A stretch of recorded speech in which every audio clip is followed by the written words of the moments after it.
Hey, everybody. If you offend easily, go find a cat and pet it. Y'all, I just had the most interesting thing happen this morning. Okay, so there's my cat, Junibel. This was the cat the adoption place had given her, and we opted to never change it for some reason. So we have Junibel. And I've heard, don't know how true this is, but I've heard that cats know their names phonetically. Like, if you pay attention to a cat, you'll learn your name. Okay, cats have a name for you. And I learned mine. Mine is this weird, it's this weird, uh, uh, uh, uh, It's, I've learned mine. And I know when she's calling me and she directly wants my attention. I'm still learning her name for my husband, though. She's only just in the last year really started giving a damn about him, but that's because within the last year he started brushing her. And I discovered that. Okay, so y'all, my cat does not wear a collar. She's an indoor outdoor cat because she's figured out the doggy door, and I have a senior dog here. She needs to be able to get indoors and outdoors a lot. Okay? So I know there's a lot of y'all who are going to protest the fact that I have an indoor outdoor cat, and I'm telling y'all now, keep it to yourselves. All right? So she doesn't have a collar because she was figuring out the breakaway collars. Like, I put it on, she'd leave the house within an hour, she'd come back with no collar. She had figured it out. So we put a regular collar on her. Well, apparently when she went to break it and it didn't break, she got her ass stuck. And I wasn't home for that. And when I got back, I heard her calling from somebody else's property and I couldn't get to her and they weren't home. And it was a rainstorm. I had to wait over an hour for someone to get home so I could get my cat freed. This cat came back so out of sorts. It took 2 days. And I figured out that it was the brushing. Whatever she went through, it took the brushing before she started. Like, she stopped taking care of her. Her fur became so oily that I got scared and I just started manic brushing this cat, trying to do something. And apparently that's what it took for her. Okay? Because she was fine, she was just out of sorts. What she went through really, really messed with her. Poor thing. So when I started brushing her, she started coming out of it. And it took about 2 more days of really hardcore brushing her before she started cleaning herself again. And this cat, who was already attached to me, went it was months before she decided to be independent again. This cat was on me at all times, constantly needing a brushing, constantly wanting a brushing. Even though she was taking care of her own hygiene again, she constantly wanted me brushing her. And that's when I realized the sheer importance of the grooming, how important the grooming is to a cat. So every 2, sometimes 3 days, if I'm a bad girl, this cat gets brushed. And I know when she's ready because she knows what time it is. She knows when she wants it. She comes in coated with dust, yelling my name. And that is when I have to stop what I'm doing and go brush my cat. It's either that or she is going to put that dust on everything. But she seems to adhere to the every 2 to 3 days. If I don't do it on the second day, she'll come back the third day and then she'll punish me until I do what she wants. So, my relationship with my cat. Well, within the last year, my husband started brushing her as well. And now if she can't get it from me, she's learned to go yell at him. So we're still learning her name for him. But yeah, she's learned to go get him now. So we are both on schedule with the cat.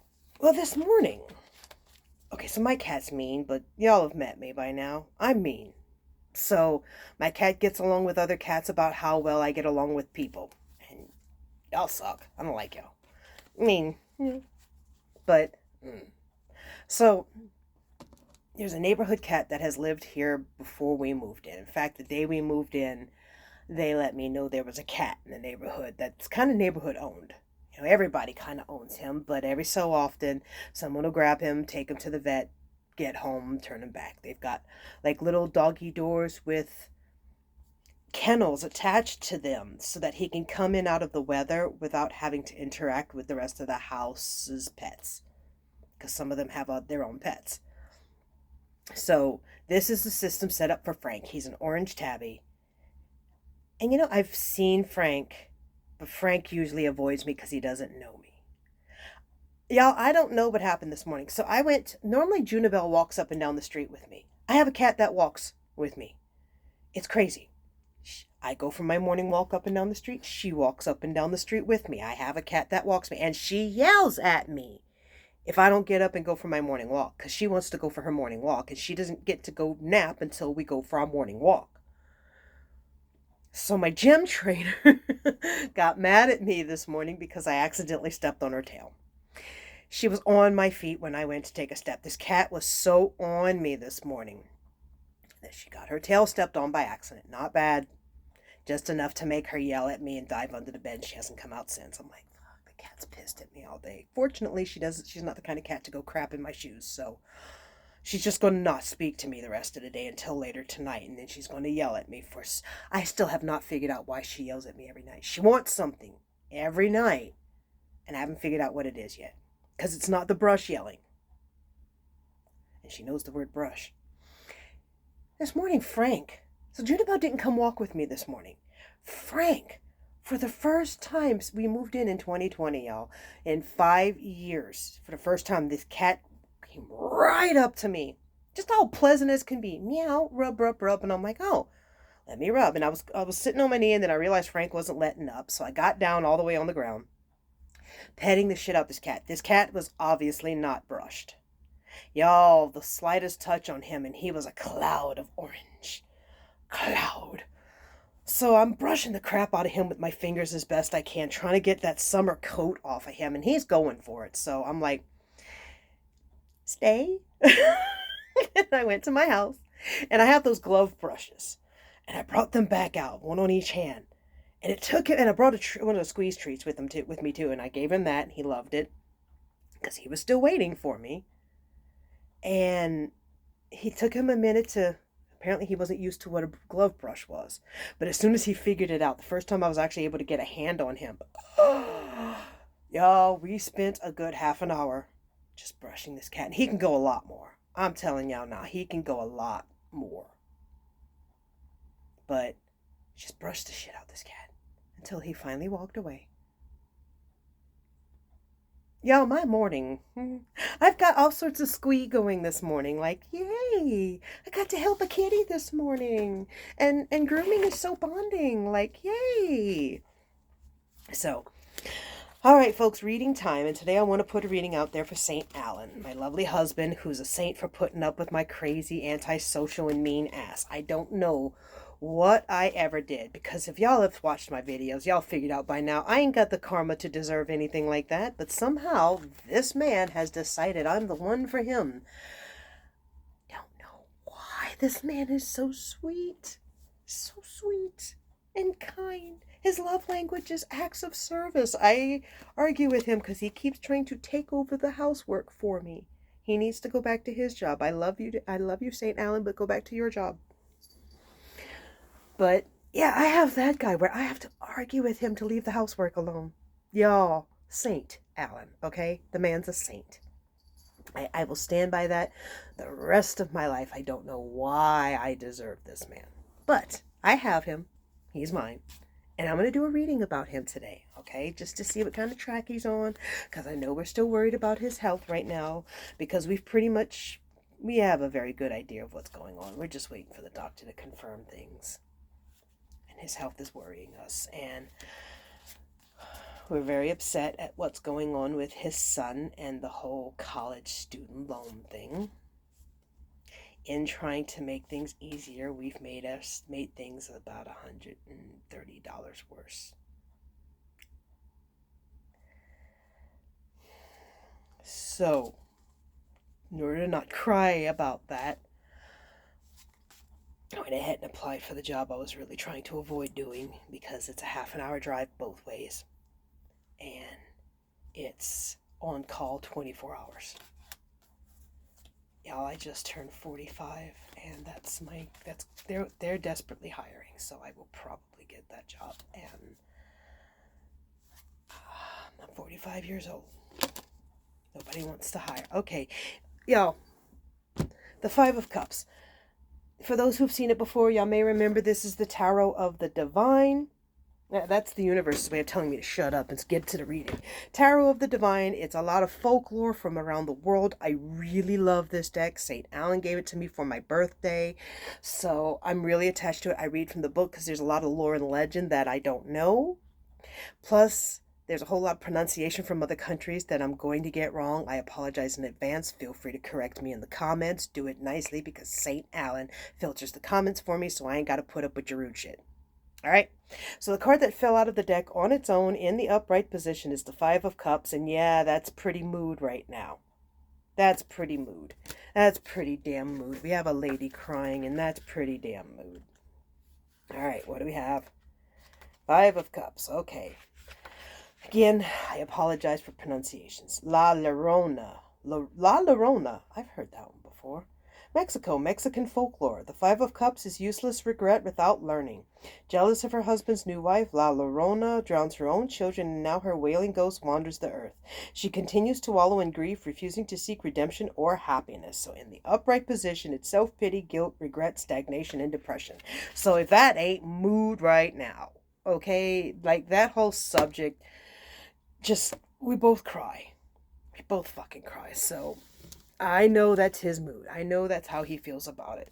And I'm so sorry that a man that wonderful feels that way because his own son decided to do that shit to him.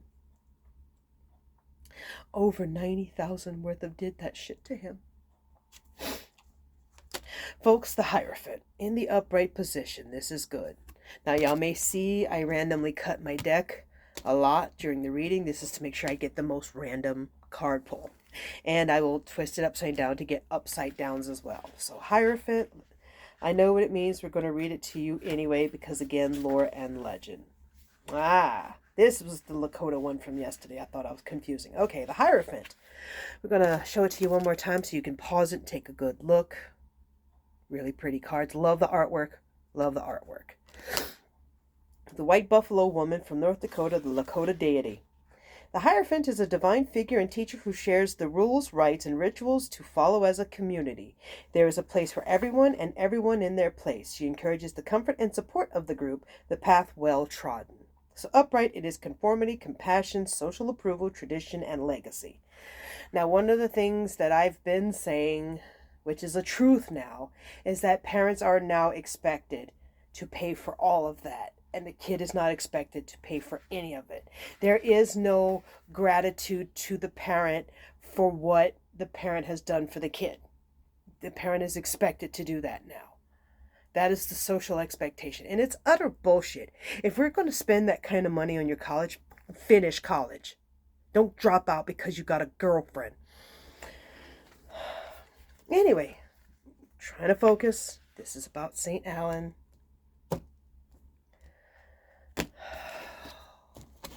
It's very hard to not get emotional. All right, Six of Swords. All right. Fell out on its own, and I happen to know it's a good card. So, it's very hard to not get emotional with the subject because of just how intense it is. But I know that's a good card. Danae and Perseus. Greece, Greek mythology. The Six of Swords represents leaving behind tumultuous waters for a future that is calm and promising. After being imprisoned by her own father, Danae and her young son Perseus escape. Perseus will eventually grow to defeat the Gorgon Medusa. Here I am stumbling over English, okay. Upright, it is healing, moving forward, stability, escape, and journeys. So that's good to see that that's popping up. It means that we will get there, and I believe that, and I believe in St. Allan. I believe in St. Allan. Okay, y'all, I had to do that because he fell in love with Joe Hendry's theme song. And if you know, you know. If you don't, don't. Because you'll get it stuck in your head and it's really addictive. Three of Wands in reverse. So in the upright, I want to let y'all see it. All right, it's in reverse. So let's see what that is. I'm not familiar with that one.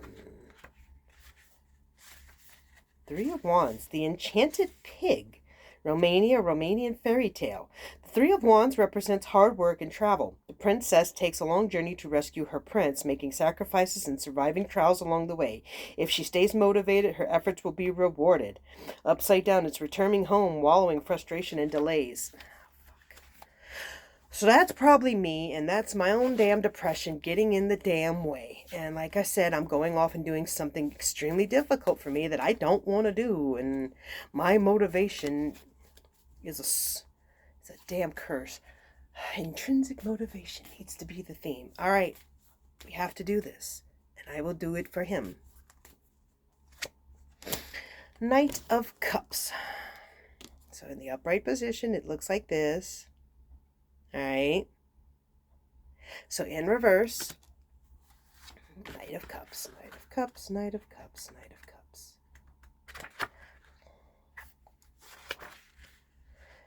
Halibu the Hunter, Mongolian legend. The Knight of Cups is a messenger. Halibu is kind and gentle while also willing to take a stand for what he believes in. Halibu provides for his village, and after befriending a dragon, he willingly sacrifices himself to save everyone he loves.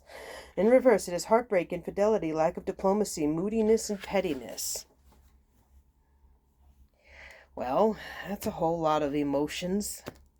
I'm going to pull two more cards, and I know we're running late, but I want to pull two more just to get like a final, what should we look at? Where is his direction supposed to be? The moon. Well, apparently it's not up my butt because I'm a moon child. Less on me, more on the rest of the world. So in reverse, it's the moon.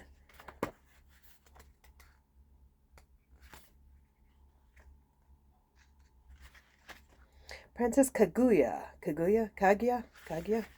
Japan, Japanese fairy tale. The moon is the subconscious and all its illusions, potentials, pitfalls, and the possibility of self-deception. Here, two tanukis, shape-shifting raccoon-like animals, each stare at a different moon, though it is not clear which is the real one. And I'm going to show you all that in the cards. All right.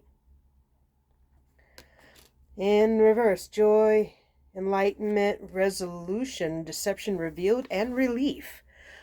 That's good. That's good. That's good. All right. And the Two of Cups in reverse. I love it. I love how inclusive this deck is. I love the all about it.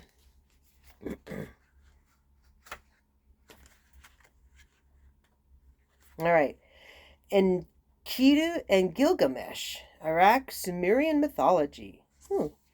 The Two of Cups is an ideal relationship that still faces difficulties. Gilgamesh was a tyrant until Enkidu was created for him, to be his equal in every way. Though their initial meeting was rocky, they came to love each other very much as opposites who complete each other. So in reverse.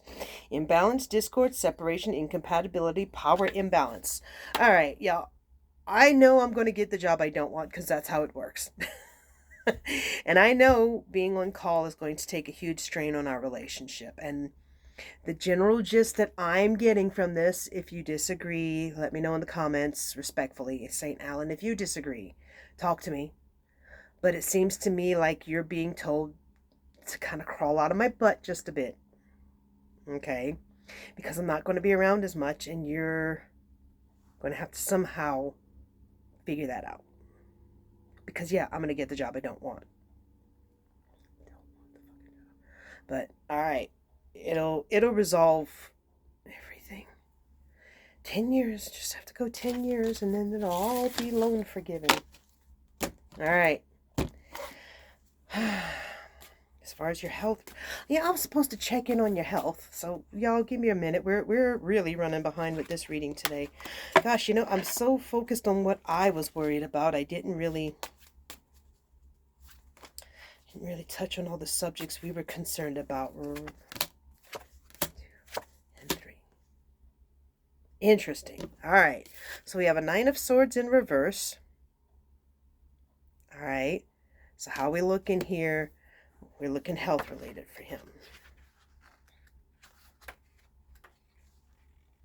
Oedipus, Greek mythology. The Nine of Swords represents decision-making controlled by anxiety. The oracle at Delphi warns the king that his son, Oedipus, will one day kill him. Had he not let his fears control him and raised his son in love instead of hate, the king's eventual death could have been avoided. In reversed, it's recovery, acceptance, letting go, accepting help, and hope. So, medically speaking, and as I said yesterday, there are treatment options. There's no cure, but there are treatment options. All right?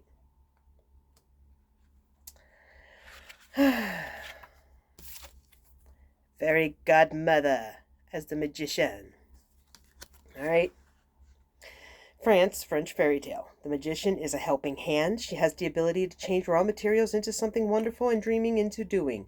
But she is only the helping hand. It is up to the protagonist to use her support moving forward to do the right thing. So upright, it's originality, self-confidence, skill, a breakthrough, and resourcefulness. All right. So there's something out there that should be able to make the health circumstances very bearable. All right. I know you're very worried about being an eventual burden, but don't. There's resources. You are doing something on the right path. And then we got the Eight of Coins. Let's see, what do we do? All right.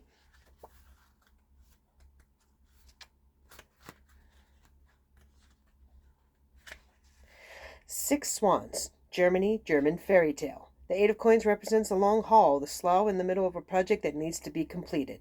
The little princess needs to keep weaving nettles in silence if she wishes to set her cursed brothers free. Upright, it is craftsmanship, commitment, determination, ambition, and concentration. This is a whole bunch of if you do the work, the solution will come. It's up to you, but you've got to do the work. And sometimes I know motivation can be difficult when the work seems so daunting and overwhelming. But there's a whole lot of we got this if we do it. All right? We're going to be okay. We just have to keep our eye on the prize. All right? Everybody else, if this applies to you in any way, shape, or form, congratulations, you got a cold reading. Otherwise, this has been your reading. Bye, y'all.